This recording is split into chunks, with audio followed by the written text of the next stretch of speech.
Okay, सो हम लोग आज श्रीमद् भागवतम चौथे स्कंद के चौथे अध्याय के श्लोक संख्या 31 से 34 जो आखिरी श्लोक है वहां तक हम लोग चर्चा करेंगे। तो बेसिकली बात ये चल रही है, बात जो भी चल रही है उससे पहले एक बार मंगलाचरण कर लेते हैं। आज अनुलंबित बुझाओ कनकावदातो संकीर्तने पुत्रो कमलायताक्षो विश्वम्भरो द्विजभरो युगधर्म पालो वंदे जगत प्रिय करो करुणावतारो। वंदे श्री कृष्ण चैतन्य नित्यानंद सहृतो गौड़ोदय पुष्पंदो चित्रो छंदो तुमंदो पंच तत्वात्मकम कृष्णम भक्त रूप स्वरूपकम भक्तावतारम भक्ताख्यम नमामि भक्त शक्ति। श्री कृष्ण चैतन्य प्रभु नित्यानंद श्री अद्वैत गदाधर शिवासदि गौर भक्त वृंदा हरे कृष्ण कृष्ण कृष्ण हरे हरे हरे राम राम राम हरे हरे। तो भागवतम चौथे स्कंद के चौथे अध्याय के हम लोग श्लोक संख्या 31 से 34 के ऊपर चर्चा कर रहे हैं। तो यहाँ पर बात ये चल रही है कि दक्ष और शिव जी के बीच में कुछ अनबन हो गई, एक तरफा ही अनबन थी। दक्ष अपने मन में जहर विष लेके चले जा रहा था, शिव जी को कोई लेना देना नहीं था। शिव जी बेसिकली परवाह नहीं करते कौन उनका सम्मान कर रहा है, कौन उनका अपमान कर रहा है, उनको कोई लेना देना। ट्रांसेंडेंटल दिव्य है शिव जी। दिव्य क्या मतलब क्या है? दिव्य का मतलब ये नहीं कि हवा में तैर रहे हैं। दिव्य का मतलब है कि भगवान की भक्ति में पूरी तरह से डूबे हुए हैं। प्रकृति के जो 3 गुण है उन पे विजय प्राप्त कर ली शिव जी। लोगों को भगवान की भक्ति में जोड़ रहे हैं, यही कृष्ण तत्ववेता सही गुरु है। और क्योंकि शिव जी तत्ववेता है, क्योंकि शिव जी को पता है भगवान कृष्ण की महिमा, भगवान राम की महिमा, इसलिए शिव जी एक आचार्य है, परम वैष्णव है। वैष्णव नाम यथा शंभो। शिव जी परम वैष्णव है, हमेशा सबके कल्याण के लिए सोचते हैं। क्रोध भी करते हैं तो कल्याण के लिए क्रोध करते हैं, आगे जाके आपको पता चल ही जाएगा। सो दक्ष अपने हृदय में उनके प्रति विष लेके चल रहा है। और हमारे आचार्य बेसिकली बता रहे हैं कि जो ईर्ष्या है, ईर्ष्या एक आग के गर्म गोले की तरह तपता हुआ लाल। और हमने क्या कर रखा है, उस तपते हुए लाल गोले को हमने अपने बगल में दबा रखा है। अरे तो भाई, ये तपते हुए लाल गोले को आपने अपने बगल में दबा लिया, ये जला किसको रहा है? जिसने दबा रखा है अपने बगल में उसी को जला रहा है। तो जो अपने मन में ईर्ष्या का भाव लेके चलता है वही जलता रहता है, दूसरा आदमी को कोई फर्क नहीं पड़ता। दूसरा आदमी तो अपने स्पीड से, अपने स्वभाव के अनुसार अपने सेवा में लगा हुआ है, दूसरे व्यक्ति देख के उसको जले जा रहे हैं, बस ये बात है। इतनी जो जलन है, जो ईर्ष्या इतनी बड़ी हो गई दक्ष के हृदय में कि अपनी पुत्री से भी, उसके प्रति भी मोह भंग हो गया। कोई प्रेम नहीं है भाई। सामने बेटी आई है, सिर्फ माँ और बहनों को छोड़ के किसी ने गले नहीं लगाए, किसी ने नहीं पूछा। कौन पूछेगा? जिससे दक्ष नाराज हो उसको कौन पूछेगा? बड़े बड़े देवी देवता, किसी ने नहीं पूछा दक्ष के डर के मारे। अरे तो फिर किस बात के बड़े देवी देवता हो भाई आप, जो आप सिद्धांत पे नहीं चल पा रहे, प्रिंसिपल पे नहीं चल पा रहे, फिर आखिर स्वर्ग आदि लोगों में इंद्र लोग जाकर आखिर उसका क्या लाभ हुआ? आप वहां जाकर यहाँ थे, यहाँ पर अपने घर परिवार शरीर से आ सकते, अपने पदवी से आ सकते, अब वहां चले गए, वहां भी वही काम, वहां भी वही काम, बस आयु लंबी हो गई, आयु लंबी हो गई। ऐसे मानसिकता से क्या लाभ है? इसीलिए भगवान कृष्ण भगवत गीता में कह रहे हैं, आप ब्रह्म भुवनालों का पुनरावर्ती मोचना, कहीं चले जाओ, कहीं चले जाओ, ब्रह्म लोक तक ऊपर चले जाओ, पुनरावर्ती मोच, वापिस आना पड़ेगा। तेतम भुक्त्वा स्वर्ग लोकम विशालम क्षिणे पुण्य मृत्यु लोकम विशंति। आप स्वर्ग लोक जाना चाहते हो, स्वर्गवासी चले जाओ, वहां से वापिस आएंगे, वहां से वापिस आना पड़ेगा हमें। जब हम वहां पे सुविधाओं का भोग करेंगे, तेतम भुक्त्वा, भोग कर लिया, क्षीणे पुण्य, आपके पुण्य क्षीण हो गए, अब नीचे आ गए, वापिस इसी मृत्यु लोक, इसी धरती पर, पृथ्वी पर आना ही पड़ेगा। इसीलिए ब्रह्मा जी भी ब्रह्म संहिता में कह रहे हैं, यस्तु इंद्र गोपमथवेन्द्रम अहो स्वकर्मा बंधानुरूप फल भाजनम कर्माणि निर्दहति किंतु च भक्ति भाजा गोविंदमादि पुरुषम तम हम भजामि। कि इंद्र और एक छोटे से कीड़ा, इंद्र गोपम नाम का कीड़ा है, सबसे छोटा कीड़ा होता है। इंद्र और इंद्र गोपम में कोई फर्क नहीं है। अरे भाई, कैसे फर्क नहीं है? वो स्वर्ग का राजा, वो जमीन पे रेंग रहा है भाई, जो आता है उसको पैर के नीचे मसल के रख देता है। एक ब्रह्मा जी कह रहे हैं कोई फर्क नहीं है। क्यों फर्क नहीं है? दोनों के गले में कर्म बंधन की फांस बंधी हुई है। अरे तो भाई कैसे निकलेगी? कर्माणि निर्दहति, कट जाएंगे, निर्दहति कट जाएंगे, कर्माणि निर्दहति किंतु च भक्ति भाजाम, भक्ति से कट जाएंगे। तो ये जो प्रसंग चल रहा है, बहुत सारी हजारों शिक्षाएं हैं इसके अंदर। एक शिक्षा ये भी है कि देवी देवता बनने से, स्वर्ग लोकों में जो हेवनली प्लैनेट्स हैं, ऊपर के लोकों में जाने से, ऊर्ध्व गच्छन्ति सत्वस्था, ये ऊपर चले गए, सतोगुण में है जी हम, ऊपर चले गए, कोई फायदा नहीं होता, कोई फायदा नहीं होता उससे। इनफैक्ट जब माता सती दुखी हो रही थी मानसिक पीड़ा से, और वो मानसिक पीड़ा उनको दो जगह से मिल रही थी उनको। एक जगह से ये कि भगवान शिव जो इतने महान परम वैष्णव है, कभी किसी का बुरा नहीं चाहते, उनका अपमान हो रहा है, और एक व्यक्ति अपमान कर रहा है, बाकी सब देख रहे हैं उसको, कोई विरोध नहीं कर रहा, कोई विरोध नहीं कर रहा। ये बात बहुत तकलीफ थी। और दूसरी बात ये है, दूसरे जो तकलीफ लगी माता सती को, कि जो अपमान कर रहे हैं, शरीर उसी का दे रखा है। तो माता सीता ने बोला जैसे विषैला भोजन खा लो, उसका उपाय क्या है? उससे बचने का, उल्टी करनी पड़ेगी। ये शरीर आपने दिया, आप शिव जी का अपमान कर रहे हो, अब क्या करूं? आप पे प्रहार कर नहीं सकते, क्या करूं? वैष्णव की प्रतिष्ठा बचाना जरूरी है। और माता सती ने बोला, माता सती ने बोला, आप समझ रहे हो कि आपके पास ज्यादा ऐश्वर्य है, गलत है। आप बहुत बड़े भूल के अंदर जी रहे हो, बहुत बड़ा आपको भ्रम हो गया है। जो ऐश्वर्य शिव जी के पास है, उसके मुकाबले आप एक तिनके के समान हो।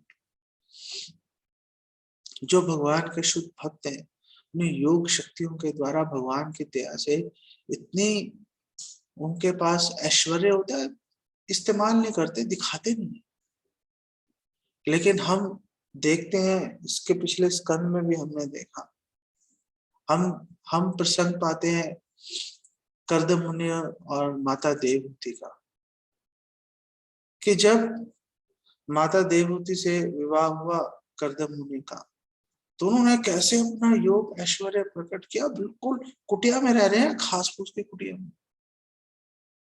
और जब ऐश्वर्य प्रकट करने की बारी आई तो इतना बड़ा उन्होंने जहाज खड़ा कर दिया कि उसमें शहर के शहर बसे हुए हैं, पर्वत, झीलें, दुनिया भर का ऐशो आराम का सामान उसके अंदर, हजारों लाखों दासियां जो हैं सेवा में लगी हुई हैं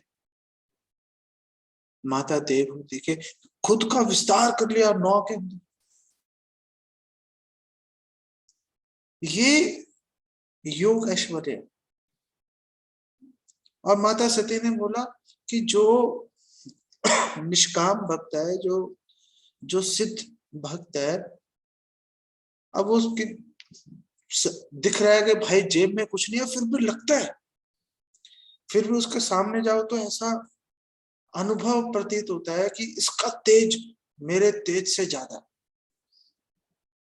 तो ईर्ष्या की भावना आ जाती है कि भाई सब लोग इनको पूछ रहे हैं, मुझे कोई नहीं पूछ रहा है, ऐसे सब लोग इनकी जय जयकार कर रहे हैं, मेरी कर नहीं रही जय जयकार।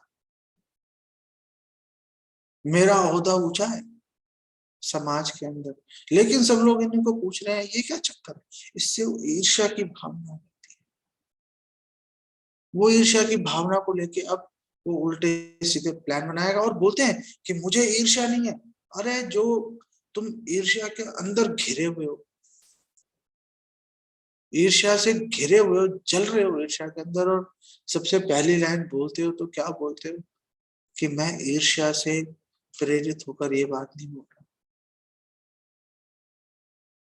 ये दक्ष जी का अपना विचार, लेकिन माता सती ने बोला कि आप ईर्ष्या कर रहे हो। बात ये है हमारे में कोई कमी है या नहीं है, हम नहीं जान पाएंगे। जब दूसरे भक्त आकर हमें, वैसे तो कोई बताता नहीं है, कोई नहीं बताता, सब कहते हैं मरने दो भाई इसको अपने आप अकल आएगी इसको कोई नहीं बताता मैंने देखा उनके साथ रहते हैं लोग, कोई नहीं बताता। तो मैंने एक भक्त से पूछा, भाई तुम तो उसके अच्छे दोस्त हो, बताते क्यों नहीं। कह रहे भाई जिस दिन बोला दोस्ती खत्म हो जाएगी सारी जैसे चल रहा है चलने दो। कोई बोलता नहीं है, कोई नहीं बोलता। लेकिन अगर किसी ने आपकी कमी बताई, तो बजाय अपने अपना अपना बचाव करने के, अपना तर्क कुतर्क में लगने के, उसे स्वीकार करना चाहिए कि हाँ भाई आपने कुछ बात बोली है। पहली बात तो धन्यवाद, आपने मुझे फीडबैक दिया, आपने मेरे हित का ध्यान रखा। प्रशंसा करने वाले बहुत मिल जाते हैं, कमी बताने वाला कम मिलता है। कोई मिले तो उससे नाराज नहीं होना चाहिए, बल्कि उसका आभार प्रकट करना चाहिए कि आपने मेरी कमी बता दी, आपने, मैं आपका बहुत आभारी हूँ। तो दक्ष को नहीं पता कि मेरे में ईर्ष्या है, लेकिन माता सती ने बोला आप में ईर्ष्या। और शिला प्रभुपाद वहां पे एक्सप्लेन कर रहे हैं, शिला प्रभुपाद एक्सप्लेन कर रहे हैं कि भाई आपने अगर एक परम वैष्णव से आपने ईर्ष्या कर ली, तो बस आपका काम हो गया। अब तो 30वें श्लोक में इस बारे में वर्णन है भागवतम के, कि जिसने परम वैष्णव से ईर्ष्या की है, उसकी इतनी पूरे संसार में इतनी जग हंसाई और इतनी बदनामी होती है जिसका कोई हिसाब नहीं है, जिसका कोई हिसाब नहीं है। वैष्णवों से ईर्ष्या करना अच्छी बात नहीं है। अब माता सीता ने बोला मैं तो अब विष खा लिया था, उल्टी कर रही हूँ, वमन कर रही हूँ। एक है कि उन्होंने योग जो है योगासन में बैठ गई और अग्नि और वायु को आमंत्रित किया, आनंद फानंद में पूरा शरीर जल के राख हो गया, और उन्होंने अपने प्राण वायु को उठाया ऊपर और आगे उसको हस्तांतरित कर दिया उसको। अब जब माता सती देखते ही देखते सबके सामने उन्होंने अपना अपना देह को भस्म कर लिया। अब अचानक जो सारे शिव जी के गण वहां पे आए थे, उनके साथ रक्षा करने का भार उनके ऊपर था, लेकिन रक्षा करे तो कैसे करे, किससे करे रक्षा? किसी ने तो कोई प्रहार नहीं किया उन पे। किस सामने से किसी ने तीर चलाया, अपने छाती सामने लाए, लग गया तीर, अपने छाती पे ले लिया, ऐसा तो कुछ हुआ ही नहीं। और माता सती ने खुद ही को जो है अग्नि के हवाले कर दिया उन्होंने। लेकिन गुस्सा आ गया उनको, क्रोधित हो गए सारे गण, पूरा यज्ञ नष्ट करने के लिए आगे बढ़े, मारने के लिए लोगों को।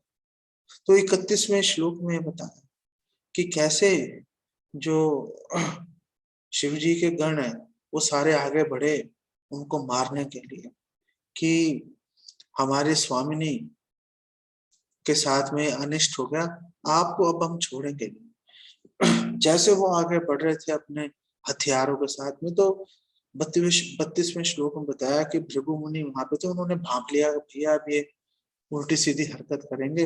तो उन्होंने यजुर्वेद से उन्होंने यज्ञ जो है मंत्र बोले, और वो मंत्र बोल के उन्होंने जो यज्ञ अग्नि है उसके दक्षिण भाग में आहुति डाली, और वहां से रिभु नाम के जो है हजारों हजार उसके अंदर से जो है देव निकल आए।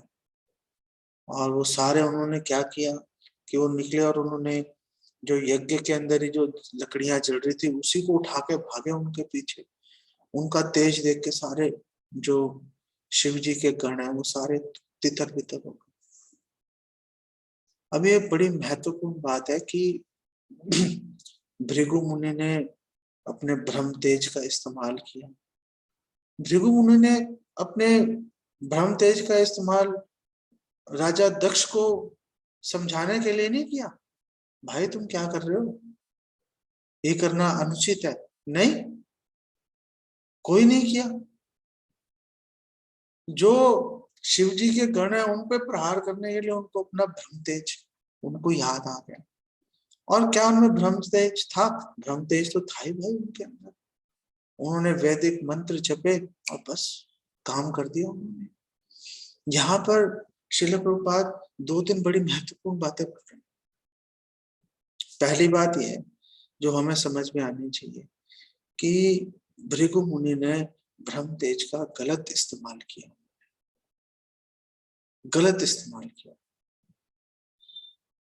ये बिल्कुल उसी की तरह है, ये बिल्कुल उसी की तरह है जैसे शमीक ऋषि के पुत्र श्रृंगी ने जो है महाराज परीक्षित को अपने ब्रह्म तेज के अंदर आकर श्राप दे दिया। अरे भाई आप में ब्रह्म तेज है तो क्षमा का पालन करो। ब्रह्म तेज का मतलब आप गलत उसका प्रयोग नहीं कर सकते। गलत प्रयोग करोगे फिर क्या पॉइंट है?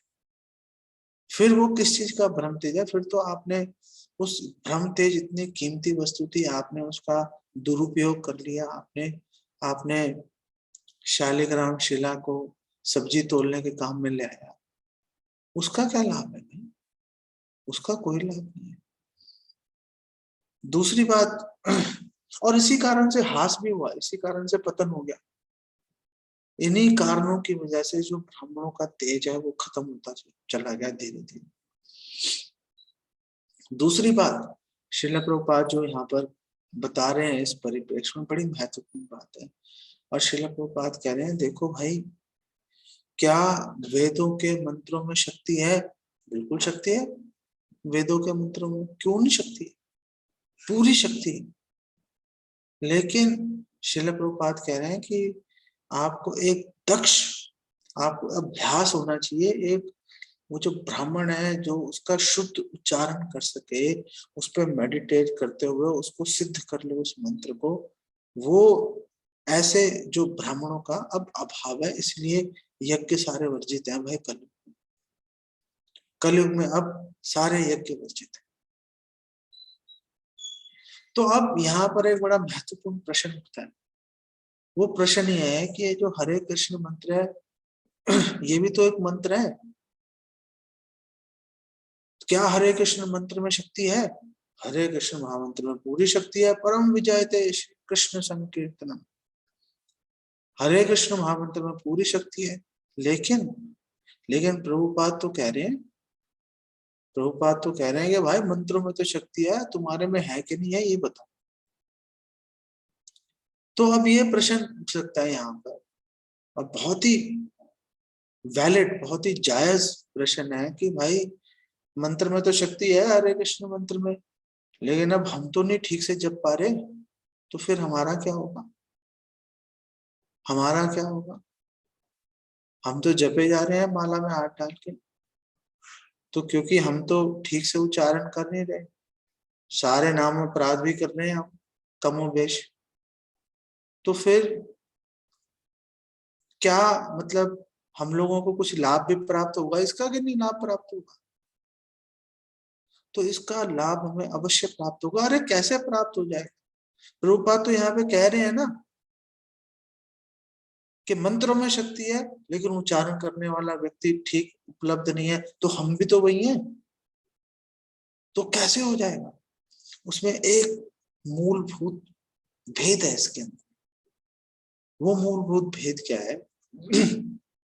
जब हम वैदिक मंत्रों का उच्चारण करते हैं तो सारा दम हम अपना ही लगा रहे हैं। हम ठीक से उच्चारण करेंगे तो लाभ प्राप्त होगा, नहीं करेंगे तो भाई प्रॉब्लम। जैसे आ, जैसे जैसे इंद्र के इंद्र के एक शत्रु थे और उन्होंने इंद्र को मारने के लिए एक यज्ञ किया, और उसमें यज्ञ में बोला कि मुझे ऐसा पुत्र चाहिए जो जो इंद्र का शत्रु हो। लेकिन वो उच्चारण करते समय ऐसा उन्होंने उच्चारण इस भावना, इस जोर जहां पे देना था वहां पे नहीं दिया, जहां पे नहीं देना था वहां पे दे दिया। तो मंत्र का मतलब हो गया कि ऐसा पुत्र मेरा उत्पन्न हो कि इंद्र जिसका शत्रु है। तो वृतासुर पैदा हो गया। अब वृतासुर पैदा हो गया और वृतासुर जो है वो इंद्र आना लड़ने के लिए वृतासुर से। वृतासुर कह रहा भाई मैं तुम्हें क्यों मारूं, मेरी तो तुम्हारे से कोई दुश्मनी नहीं है। उल्टा हो गया। उल्टा हो गया। जबकि वृतासुर को भागना चाहिए था इंद्र को मारने के लिए, लेकिन नहीं किया ऐसा, क्योंकि मंत्र का उच्चारण ठीक नहीं था। तो सारा जो दम है, सारा जो परिणाम है, वो निर्भर करता है कि जो उस मंत्र का उच्चारण करने वाला व्यक्ति, वो क्या, उसका क्या भावना है उसकी। लेकिन जब हम हरे कृष्ण महामंत्र का जप करते हैं तो हमारे साथ गुरु परंपरा की, हमारे साथ में श्री चैतन्य महाप्रभु की गौरता की कृपा भी उपलब्ध है। हम तो चलो भारतीय हैं, हम लोग प्रयास करेंगे तो हरे कृष्णा कृष्ण कृष्ण हरे हरे, हरे राम राम राम हरे हरे, हम तो बोल सकते हैं। लेकिन कई देश ऐसे हैं कि वहां के लोग कृष्ण हरे कृष्ण ठीक से बोल नहीं पाते। हरे तो चलो फिर भी किसी तरह से बोल लेते हैं, कृष्णा तो बोल ही नहीं पाते। तो भाई जो कृष्णा ही नहीं बोल पा रहा उसका क्या, कैसे होगा? हमने चलो कृष्णा तो बोला ठीक से लेकिन वो लोग तो बोल ही नहीं पा रहे कृष्ण। तो फिर ऐसे ही हवा में गोली चल रही है? नहीं, हवा में गोली नहीं चल रही। हमारे पीछे चैतन्य महाप्रभु की कृपा, गुरु परंपरा की कृपा पूरी काम कर रही है। इनफैक्ट हम कितनी ही गलती कर लें, अगर हम वैष्णव अपराध नहीं कर रहे तो हम धीरे धीरे भक्ति में आगे बढ़ते रहेंगे। हम सिर्फ अगर हम मन करे ना करे 16 माला का जप अगर हम करते रहते हैं अगर हम सुबह मंगला आरती करते रहते हैं, प्रभुपाद के ग्रंथों को पढ़ते हैं, वैष्णव की, शिला प्रभुपाद की सेवा में लगे हैं, भैया आपको आगे बढ़ने से कोई नहीं रोक सकता। आपको जो गलतियां होंगी, जो गलतियां हो रही हैं, उसकी कोई परवाह नहीं है। धीरे धीरे समय के साथ में वो गलतियां हटती रहेंगी, शुद्ध होता रहेगा हमारा। लेकिन वैदिक मंत्रों के साथ ये बात नहीं है। वहां पे तो आपने किया तो किया, गलत हुआ तो भाई गलत हो जाएगा। हरे कृष्ण महामंत्र के साथ ऐसा नहीं। हरे कृष्ण महामंत्र के साथ ऐसा नहीं। ये फर्क है। इसलिए शिला प्रभुपाद, अगर आप ये इनकी व्याख्याएं, रिपोर्ट्स पढ़ो, तो शिला प्रभुपाद कह रहे हैं भाई बड़ा मुश्किल है, सारे यज्ञ बंद कर दो, सारे यज्ञ बंद कर दो। और भागवतम 11:5-32 में तो इनफैक्ट बताया गया है कि जो यज्ञ संकीर्तन प्राय यजंती ही सुमेध दिशा, जो इंटेलिजेंट है, जो समझदार व्यक्ति है, जो बुद्धिमान व्यक्ति है, वो हरे कृष्ण संकीर्तन के अंदर भाग लेंगे, उसके सदस्य बन जाएंगे। तो समझदारी की, कौन समझदार है? जो हरे कृष्ण मंत्र जप रहा है। लेकिन दक्षता नहीं है, फर्क नहीं पड़ता, फर्क नहीं पड़ता। ये इतना महत्वपूर्ण संदेश है, इतनी महत्वपूर्ण शिक्षा है कि हम इसकी अवहेलना नहीं कर सकते किसी भी दशा के अंदर। हम ये नहीं सोच सकते अरे नहीं भाई, जो हो गया देखी जाएगी, क्या फर्क पड़ता है, वैसे भी मरे हुए हैं, गिरे हुए हैं, और वैसे भी हमारा कुछ नहीं हो पा रहा, बात खत्म हो गई, चलो जैसा है चलते रहने। नहीं, हमें पूरा प्रयास करना चाहिए कि हम भगवान कृष्ण को समर्पण करें इस जीवन के अंदर। और श्रील प्रभुपाद कह रहे हैं बस कुछ नहीं करना, इस कलयुग में कुछ नहीं करना भाई, आपने सिर्फ हरे कृष्ण महामंत्र का जप करना। जैसा टेढ़ा मेढ़ा अनमने मन से जैसा भी करना है वैसे करो। आप जो बीज है, बीज को आप खेत में डाल रहे हो, अब वो बीज सीधा पड़े या उल्टा पड़े, ऐसा थोड़ा है कि जो सीधा पड़ा है वही उगेगा, जो उल्टा पड़ा है वो भी उग जाएगा, पौधा उसका भी, वो भी अंकुरित हो जाएगा, वो भी अंकुरित हो जाएगा। आप मन से हरे कृष्ण मंत्र का जप करो या अनमने मन से करो, घृणा से करो, कुछ फर्क नहीं पड़ता। इनफैक्ट देवानंद ने एक पिक्चर बनाई थी, हरे रामा हरे कृष्णा, सारे ड्रग एडिक्ट्स वगैरह दिखाए थे उसमें, और दिखाए थे सारे ड्रग एडिक्ट्स। वो नेपाल के अंदर शूटिंग थी उसकी, कि वो सब लगे हुए हरे रामा हरे कृष्णा।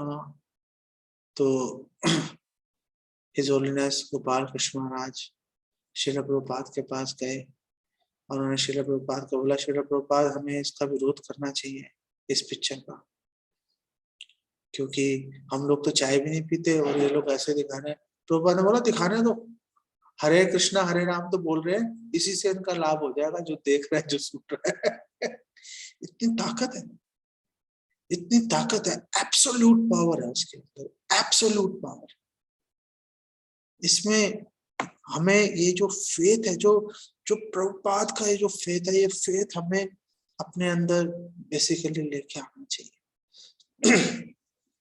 मैं आज एक वीडियो देख रहा था जॉर्ज हैरिसन का, और जॉर्ज हैरिसन 1996 में भारत आया था, वृंदावन, और उनके साथ में जॉर्ज हैरिसन का बिल्कुल सिंपल कुर्ता पजामा, एक बिल्कुल नॉर्मल, आप देखोगे आप बोलोगे पता नहीं कौन है यार ये, हो सकता है आप उससे बात भी नहीं करो। इतना महत्वपूर्ण, इतना अमीर, करोड़ों अरबों का मालिक, गले में माला लटका के, तो एक कुर्ता पजामा डाल के व्हाइट कलर का चल रहा है, साथ में मुकुंद महाराज है और श्याम सुंदर प्रभु है, उनके साथ चल रहे हैं, वृंदावन मंदिर में आराम से घूम रहे हैं, टहल रहे हैं, जप कर रहे हैं, कोने में बैठ के। जॉर्ज हैरिसन एक कोने में बैठ के जप कर, कोई उसकी तरफ देख ही नहीं रहा, वो मुकुंद महाराज है अपने अलग जप कर रहे हैं, श्याम सुंदर प्रभु है अपना अलग जप कर रहे हैं, फिर वो सारे मिलके उनको वृंदावन जो है जैसे राधा दामोदर मंदिर लेके गए, तो रिक्शे में बैठ के जा रहे हैं, जॉर्ज हैरिसन रिक्शे में बैठ के जा रहा है, कोई किसी को परवाह नहीं है भाई ये जॉर्ज हैरिसन है, वो बीटल एप्पल का मालिक।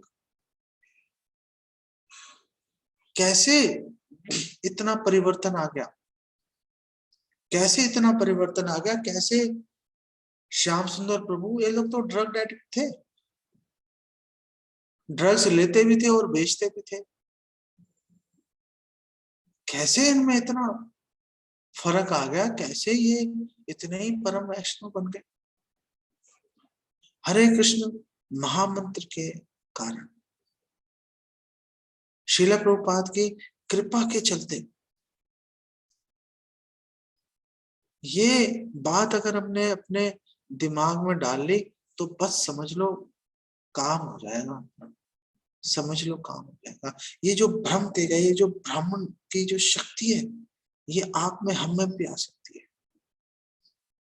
इस हरे कृष्ण महामंत्र का जप करने से, श्रील प्रभुपाद की इंस्ट्रक्शंस मानने से और सेवा में जुड़ने से।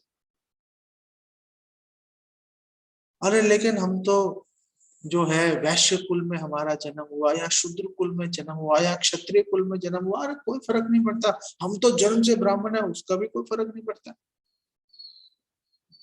कलो शूद्र संभवा, सब शूद्र है भाई कलयुग के अंदर, लेकिन आप ब्राह्मणत्व आप प्राप्त कर सकते हो। कैसे प्राप्त कर सकते हो, श्रील प्रभुपाद यहाँ पर एक्सप्लेन कर रहे हैं, हरे कृष्ण महामंत्र के जप के द्वारा और सेवा में जुड़ने के माध्यम से। बिल्कुल सरल तरीका है, हजारों लाखों लोगों ने कर लिया, यवनों ने मलेच्छों ने कर लिया, हम लोग भी कर सकते हैं। जैसे भक्तिनोद ठाकुर बोल रहे हैं ना, असुर शकल पायलो शरण विनोद ठाके लो बोसी। हे गोपीनाथ, सारे असुरों ने आपकी शरण प्राप्त कर ली, ये बस ये भक्ति विनोद रह गया, ये इसको शरण नहीं मिल रही, क्या चक्कर है, ये रह गया। सारे असुरों को शरण मिल गई, बस आप और हम बचे रह गए। कौन रोक रहा है, हम ही रोक रहे हैं अपने आप को। जो हमने ईर्ष्या को गोला अपने यहाँ दबा रखा है, बस उसी ने हमें पकड़ के रखा हुआ है, फेंको उसको भाई। निश्चल भाव से गुरु की आज्ञा के अंतर्गत रहकर श्रील प्रभुपाद की सेवा करो, हरे कृष्ण मंत्र का जप करो।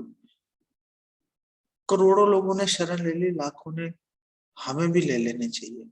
बस बहुत हुआ, बस बहुत हो गया, अब रुकने का पॉइंट ये है, अब ये मौका है, अब ये मौका है कि हम सारे बंधनों को तोड़ दें, जैसे माता सती ने तोड़ दिया, अपने पारिवारिक रिश्तों को तोड़ दिया और केवल शिव जी के चरणों का ध्यान लगा के उन्होंने शरीर छोड़ दिया। ऐसे तोड़ दो सारे बंधनों।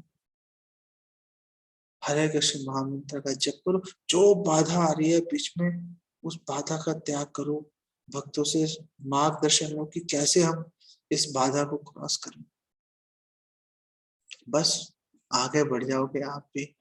आप भी भगवान की शरण प्राप्त कर लोगे। वो जो सुख है, वो जो सुख है, वो जो ब्लिस है, वो प्राप्त कर लोगे। ब्रह्म तेज का मतलब ब्राह्मणों का तेज तो है ही, और ब्रह्म तेज का एक अर्थ जो है आध्यात्मिक सुख भी है। तो वो जो आध्यात्मिक सुख है हम भी प्राप्त कर सकते हैं, ये हरे कृष्ण महामंत्र के जप के द्वारा। इसको यहीं पे विराम देता हूँ। जगत गुरु श्रील प्रभुपाद की जय। आपका कोई प्रश्न है तो आप प्रश्न पूछ सकते हैं।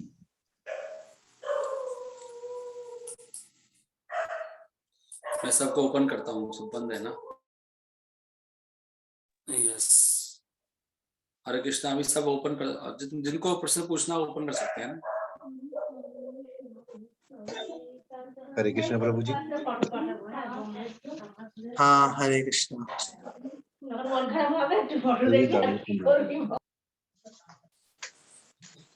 क्योंकि मेरा तो प्रश्न मेरी ये है प्रार्थना है कि जिन्होंने प्रश्न पूछना है केवल वही अपना माइक ओपन करें, बाकी म्यूट करके रखें। नहीं? हाँ जी, आप क्या प्रश्न हरे कृष्ण पूछ प्रभु रहे जी। थे? क्योंकि मेरा प्रश्न ये है आपकी, मतलब इसको सुनने के बाद मैं वही हमेशा आपको कहता हूँ कि बहुत बहुत धन्यवाद है पहले तो आपका कि कोई नई चीज दिमाग में आ जाती है। मेरा सिर्फ ये पूछने का तरीका है कि अब इतने टाइम से जैसे महामंत्र भी करते हुए, मतलब जैसे उल्टा पुल्टा जैसे आप बता रहे हैं कर रहे हैं, लेकिन अपने अंदर कुछ सेल्फ रियलाइजेशन नहीं आती है, कुछ ऐसा लगता नहीं कि कुछ चेंज आ रहा है, उसका क्या कारण हो सकता है? तो प्रश्न ये है कि हम लोग इतने समय से हरे कृष्ण महामंत्र का जप कर ही रहे हैं, उल्टा पुल्टा जैसे भी है। लेकिन जैसे आपने बताया कि खेत में बीज को सीधा डालो या उल्टा, अंकुरित हो ही जाता है। हमारा बीज अंकुरित नहीं हो रहा, हमें तो कोई रियलाइजेशन नहीं आ रही। तो आखिर हम इस चीज को कैसे समझें, कैसे झेलें इस चीज को?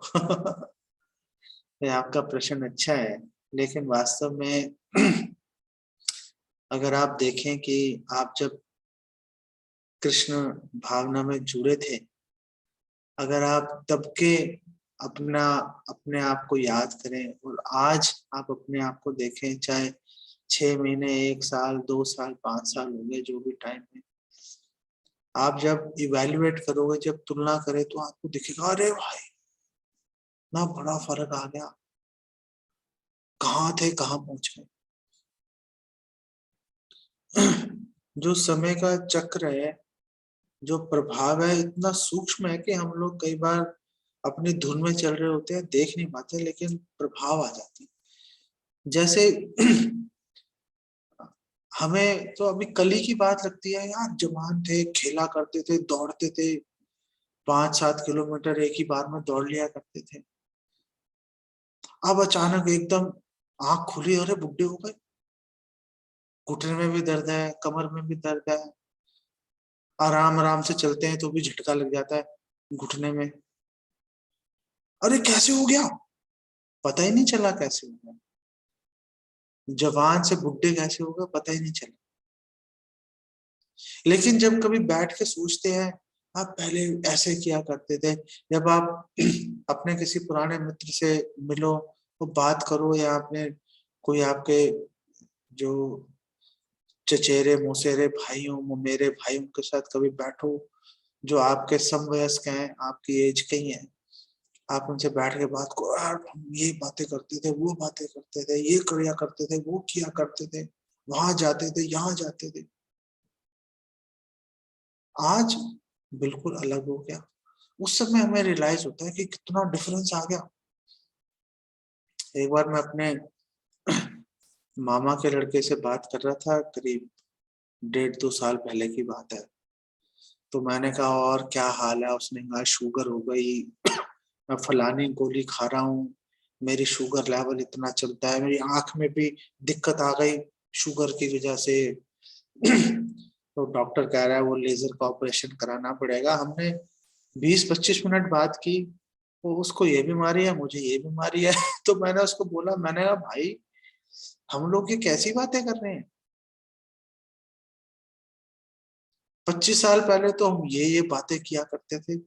आज एक दूसरे की जो है बीमारियां ही नहीं खत्म हो रही, लेकिन वहां से यहाँ कैसे पहुंच के पता नहीं चला। तो आप, भक्ति विनोद ठाकुर कह रहे हैं हर एक काशी को तुलना करनी चाहिए, पिछले काशी से इसे काशी में कहा पहुंच गया। आप जब तुलना करने बैठोगे तो आपको पता चलेगा, अरे तो ऐसा किया करते थे, हमारे मन में ऐसे विचार आया करते थे, अब कहां से कहां पहुंच गए।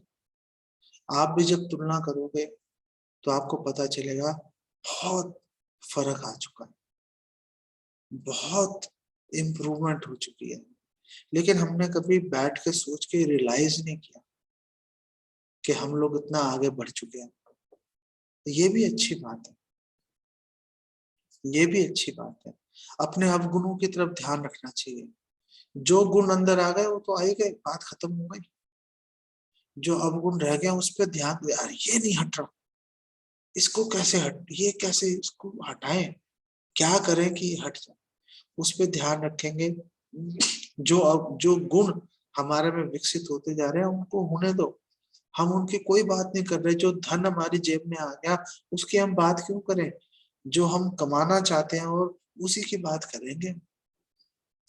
जैसे आप भौतिक जगत में भी देखते हो कि कोई दो व्यक्ति आपस में मिलेंगे, दोनों ही करोड़पति हैं, दोनों एक से पूछेंगे और सब कैसे चल रहा है, अरे यार बड़ा बुरा हाल है। ऐसे ऐसे दिखाएंगे या जो भूखे ही मर रहे हैं। तो आपकी जेब में जो पैसा आ गया उसको तो अलग से सहेज के रखी दो, उसको भगवान की सेवा में लगाए रहो आप। जो पैसा अभी आप नहीं कमा पाए, जिसको कमाने की आकांक्षा है, बस उस पे नजर रखो, उस पे नजर रखो। जहां तक इम्प्रूवमेंट की बात है, जहां तक बात है कि हम उन्नति कर रहे हैं नहीं कर रहे, आप बिल्कुल निश्चिंत रहो, आप बिल्कुल निश्चिंत रहो, उन्नति हो रही है। और अगर नहीं भी हो रही तो क्या हो गया, करोड़ों जन्म की मैल हमारे ऊपर चढ़ी हुई है।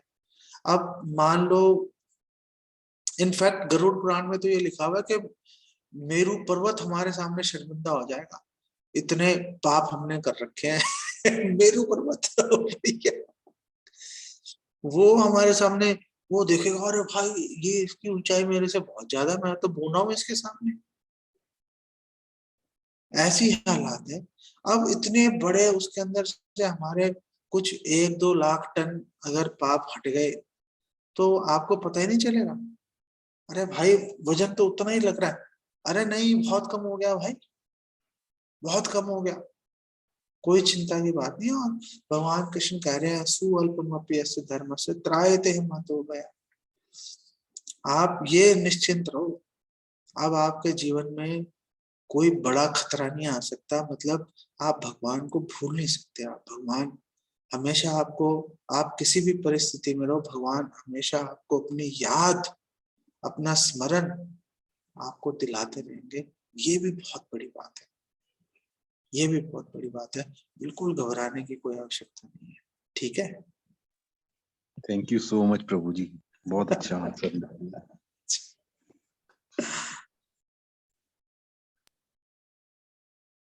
तो ये अमर अमर कौशल प्रभु प्रश्न पूछना चाहते हैं।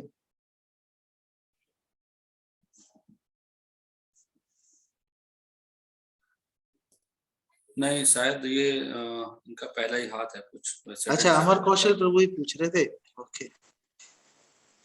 और किसी दूसरा प्रश्न है? अमर कौशल प्रभु ऑस्ट्रेलिया से जुड़े हैं, ऑस्ट्रेलिया से हैं प्रभु जी।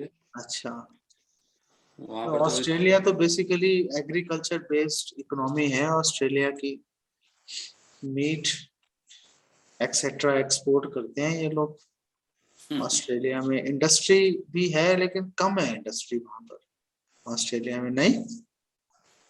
प्रभु जी, हाँ। हरे ठीक, कृष्णा प्रभु जी। हरे कृष्णा, थोड़ा सा तेज बोलना पड़ेगा आपको। हाँ प्रभु जी, दंडवत प्रणाम। हाँ, दंडवत दंडवत।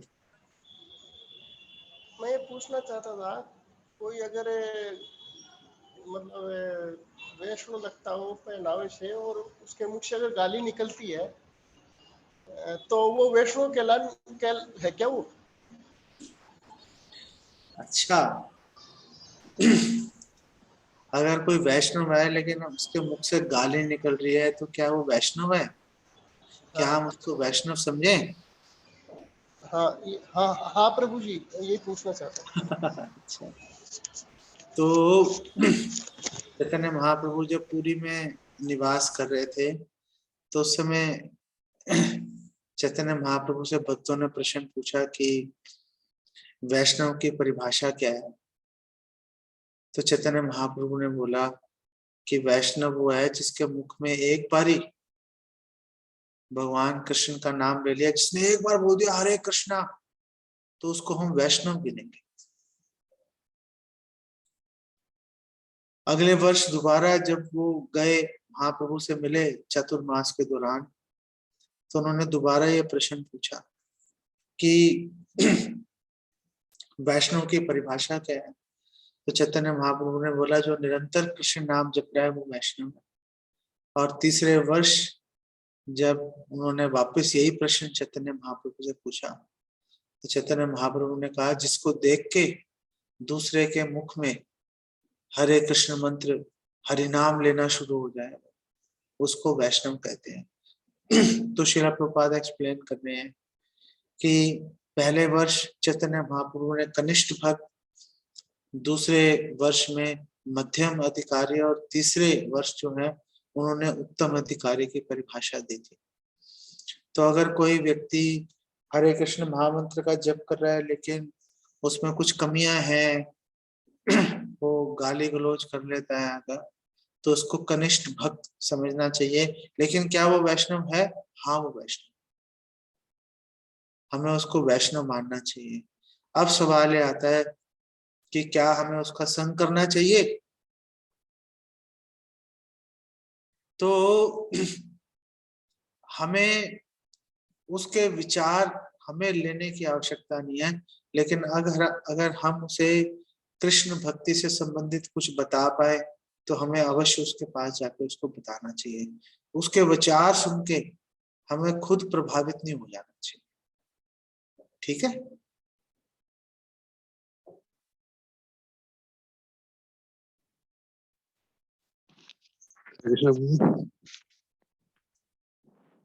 आपको उत्तर मिल गया अपने प्रश्न का?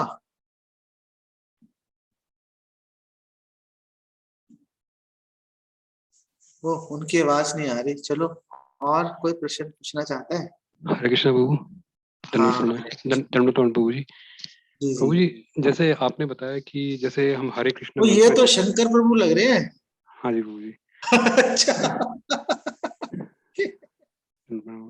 जी, जैसे आपने बताया कि हरे कृष्ण मंत्र हम जैसे भी उच्चारण करें, पर हरे कृष्ण मंत्र के पीछे पूरी गुरु परंपरा और महाप्रभु की कृपा है, तो इसलिए हमें वही ब्रह्मत्व मिलता है जो ये वैदिक मंत्र से मिलता है। तो प्रभु जी, मेरा प्रश्न ये है कि खाली हरे कृष्ण मंत्र की एक ऐसा ही मंत्र है जिसके पीछे महाप्रभु और हमारे सारे परंपरा की कृपा है? और जैसे हम तो बहुत सारे मंत्र बोलते हैं, हरे कृष्णा के ओम नमो भगवते वासुदेवाय भी बोलते हैं, और जो दूसरे धर्म के लोग हैं वो तो और मंत्र बोलते हैं, तो उनका गति क्या होगा? क्या वो कोई भगवत धाम प्राप्त नहीं होंगे क्या, अगर वो कोई हरे कृष्ण मंत्र नहीं बोलते हैं तो? तो बहुत अच्छा प्रश्न है। तो जैसे हम लोग तो हरे कृष्ण महामंत्र बोल रहे हैं, उसके पीछे गुरु परंपरा चल रही है, पूरी उसकी कृपा है। लेकिन बहुत सारे लोग हैं जो ओम नमो भगवते वासुदेवाय बोल रहे हैं या ओम नमो नारायणाय बोल रहे हैं, तो क्या उन लोगों को कुछ लाभ प्राप्त होगा? नहीं होगा। क्या उन लोगों को भगवत धाम में प्रवेश करने का अवसर मिलेगा कि नहीं मिलेगा? यही प्रश्न है ना आपका? हाँ प्रभु जी, यही प्रश्न है। जैसे दूसरे धर्म के लोग हैं जो तो ओम नारायण भी नहीं बोल रहे, क्या उनको भी भगवत धाम की कभी प्राप्ति हाँ, नहीं जो होगी? दूसरे संप्रदाय के लोग हैं, दूसरा धर्म तो खैर क्या है, जो दूसरे संप्रदाय के लोग हैं जो हरे कृष्ण महामंत्र नहीं कर रहे लेकिन किसी और कृष्ण मंत्र का जाप कर रहे हैं, तो उनको क्या गति मिलेगी?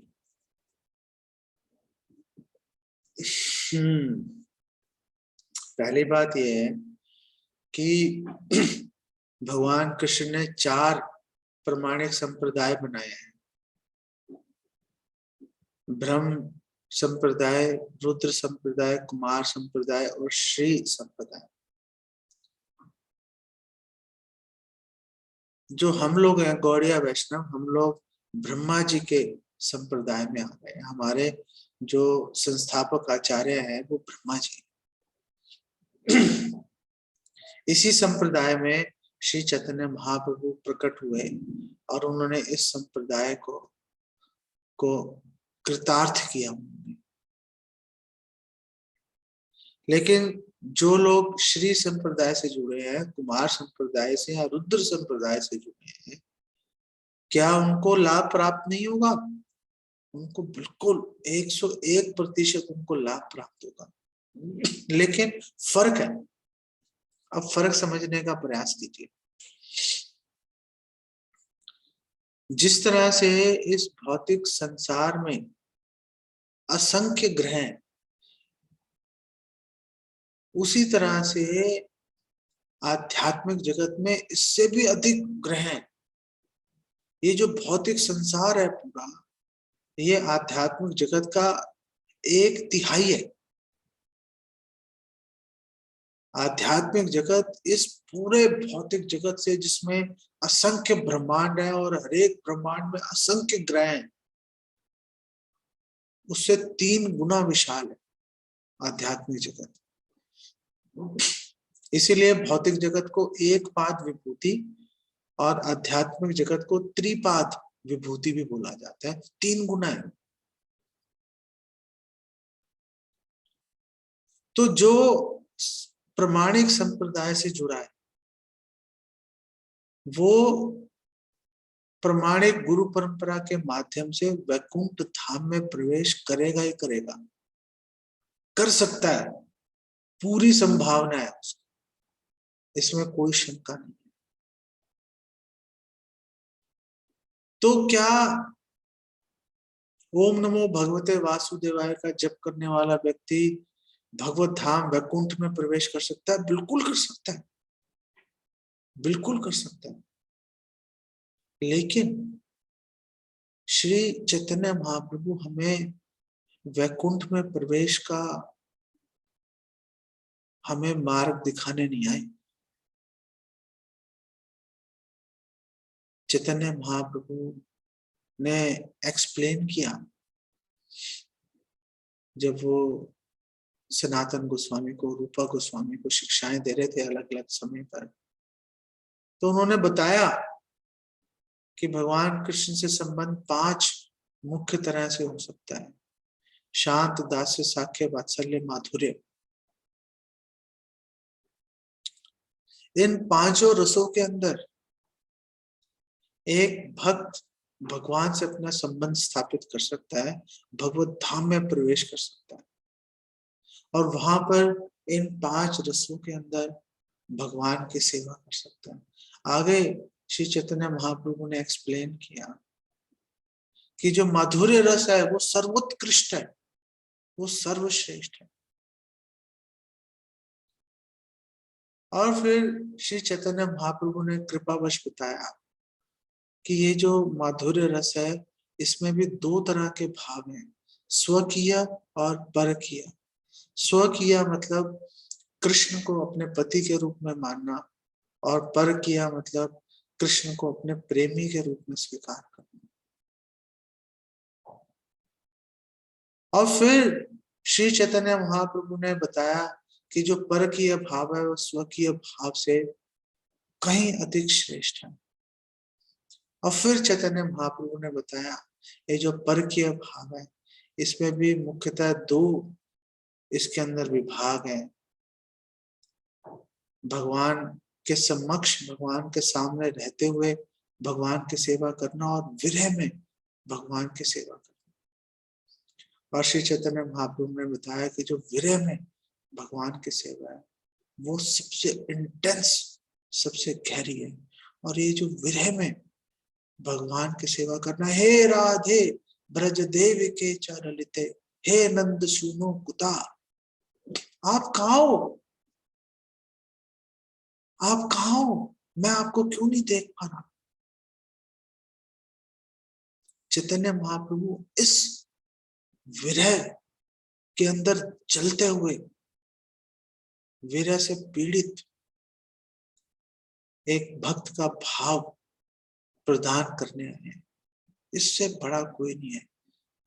तो वैकुंठ में जब हम भगवत धाम में प्रवेश की बात करते हैं, उसमें करोड़ों तरह की संभावनाएं हैं, लेकिन हम उन करोड़ों संभावनाओं को ठोकर मारते हैं। वरम देव मोक्षम ना मोक्षाम वदिम्बा, हम नहीं जाना चाहते वैकुंठ में भी। हम तो भगवान की, जैसे चैतन्य महाप्रभु की इच्छा है, हम उनकी विरह के अंदर सेवा करना चाहते हैं। तो क्या दूसरे संप्रदाय के लोग भगवत धाम जा सकते हैं? हाँ, जा सकते हैं, लेकिन विरह में सेवा का जो भाव है वो केवल और केवल श्री चैतन्य महाप्रभु की कृपा के द्वारा हरे कृष्ण मंत्र के जप से प्राप्त होगा, और कहीं पे इसकी कोई संभावना नहीं, कोई संभावना। आप मेरी बात समझ पाए आप?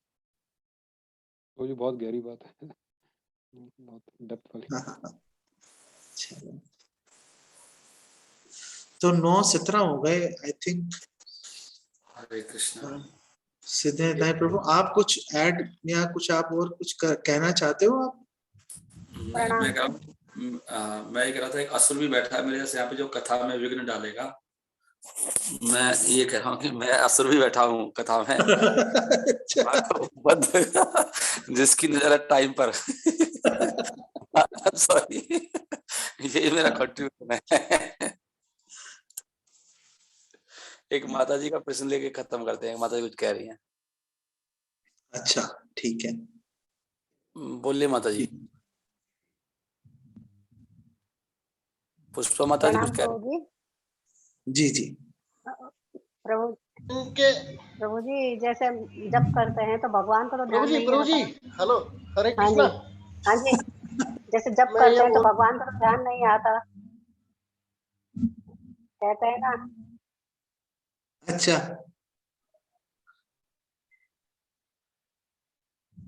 तो माता जी का प्रश्न ये है कि जब हम जप करते हैं तो हमें भगवान का ध्यान तो आता नहीं है, तो फिर क्या ऐसा जप करना ठीक है? और ये वैष्णवों को ध्यान आता है, जिनको मतलब हम सुनते हैं, आचार्यों को सुनते हैं। ये समझ में नहीं आई बात। जिनको सुनते हैं उनका ध्यान आता है। जिनको सुनते हैं उनका ध्यान आता है। आचार्यों का ध्यान आता है, जिनको हम सुनते हैं। ओ, आचार्यों का ध्यान आ गया तो समझो बेड़ा पार ही है। हाँ जी, हाँ जी। हाँ जी, बहुत बड़ी उलझन है मेरे साथ ही। भगवान कृष्ण, अच्छा जी, भगवान कृष्ण भागवतम के 11वें स्कंद में बता रहे हैं। अच्छा, तुम कह रहे हो तुम मेरे भक्त हो, अरे हटो पीछे, मैं नहीं भाई मानता तुम्हें, पीछे जाओ यहाँ से, मेरे सामने मत आना। जो बोलता है ना कि हम कृष्ण भक्त हैं जी, चैतन्य महाप्रभु कहते हैं सामने से हट जाओ भाई, परेशान मत करो मेरे को। अरे तो भाई कौन आएगा सामने आपके? जो असुर है वो तो सामने आ ही नहीं सकते। एक बेचारा बड़ी मुश्किल से एक कृष्ण भक्त आया, एक व्यक्ति आया जो बोलता है मैं कृष्ण भक्त हूँ, आप कह रहे हो तू भी भाग जाए यहाँ से, तो फिर कौन आएगा आपका सामने? तो चैतन्य महाप्रभु तो भगवान कृष्ण कह रहे हैं कि मेरे सामने वो आएगा जो ये बोलेगा कि मैं आपके भक्तों का दास हूं, मैं आपके भक्तों का दास हूं। आपका ये जो प्रश्न है ना, इसके ऊपर 1 घंटे का मैं आपको एक्सप्लेनेशन दे सकता हूँ, लेकिन बस ये समझ लो कि अगर आप जप करते समय श्रील प्रभुपाद का ध्यान अगर आपको आता है, उनके प्रति कृतज्ञता की भावना आती है, तो बहुत अच्छी बात है। और जहां तक जप की बात है, भगवान का स्मरण आ रहा है नहीं आ रहा महत्वपूर्ण नहीं है। श्रील प्रभुपाद ने अनेकों बार यह बोला है कि आप सावधानी से हरे कृष्ण मंत्र का उच्चारण करो और उसे सुनो। जो स्मरण है, स्मरण जो है स्वतः है स्फूर्तिता, वो अपने आप आपके हृदय में उचित समय आने पर वो दृश्यमान हो जाएगा, वो प्रकट हो जाएगा। आप उसकी बिल्कुल भी चिंता मत करो, आप बिल्कुल सही दिशा में जा रहे हैं। आप जप करो, प्रभुपाद के बारे में स्मरण करो, प्रभुपाद का स्मरण आपको बाहिर है, जप करो अच्छे से और अच्छे से सुनने का प्रयास करो, बस इतना ही पर्याप्त है। भगवान का स्मरण आ रहा है नहीं आ रहा उसकी बिल्कुल भी परवाह मत करो, ठीक है?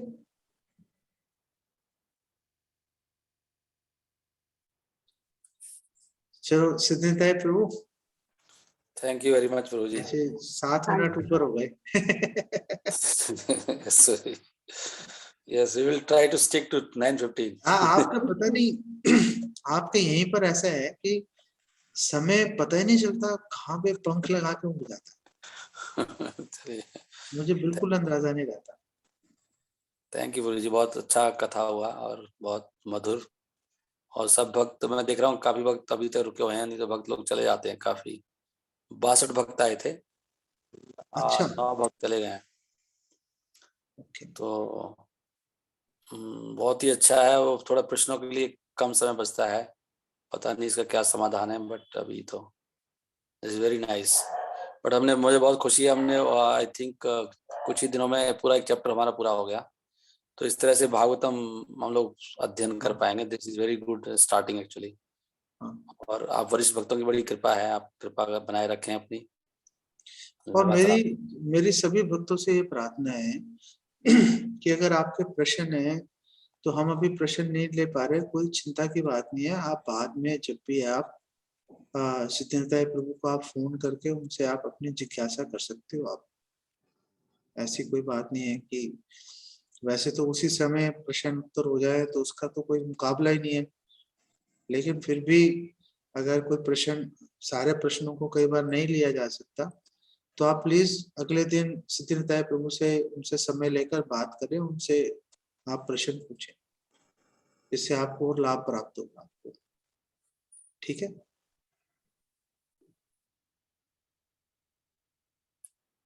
यस। और हम प्रभु जी के कांटेक्ट में रहते हैं, प्रभु जी से पूछ के भी बता सकते हैं आपको, जो भी कुछ ऐसा होगा समाधान नहीं हो रहा है तो हर प्रश्न का उत्तर तो कहीं ना कहीं से मिल ही जाता है। तो डिस्कशन होता रहता है, वैसे भक्तों का मूड रहता है, बार बार पूछते हैं और क्लैरिफिकेशन चाहते हैं और डीप में जाते हैं, तो कुछ ना कुछ नया पॉइंट्स मिलता है।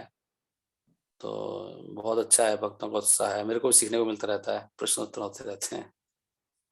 Thank you very much Prabhu जी, बहुत बहुत धन्यवाद। तो इस तरह का है, सुबह भी किसी दिन सुबह भी बुलाएंगे आपको ना। और एक दिन मैं ये चाहता हूँ मंगला आरती के ऊपर थोड़ा सा एक लेक्चर दिया जाए कि भक्त रात को आते हैं, सुबह कम आते हैं। सुबह करीब 20 भक्त नहीं आते हैं, 40 तो भक्त। एक केशवानंद प्रभु ने एक लेक्चर दिया मंगला आरती पे ना? हाँ दिया था, हमारे ये पे दिया। हाँ, वो हमारे तो ग्रुप वो बहुत अच्छा लेक्चर है वो मंगला आरती पे। हाँ, आई थिंक उसको किसी दिन शाम को चलाते हैं। मैं ये अच्छा आइडिया, उसको किसी दिन चलाता हूँ दोबारा सबके लिए। हाँ, आप उसी के ऊपर आप डिस्कशन आप कर सकते हो। आई थिंक वो ज्यादा अच्छा रहेगा। हाँ जी प्रभु जी, हाँ जी, ठीक है Prabhu ji. Yes Prabhu ji, thank you very much Prabhu ji. इस ग्रेस सनातन कृष्ण प्रभु जी की जय। निताई गौर हरे कृष्ण कृपा सिन्धुभ्यः च पतितानां पावनेभ्यो वैष्णवेभ्यो नमो नमः। हरे कृष्ण।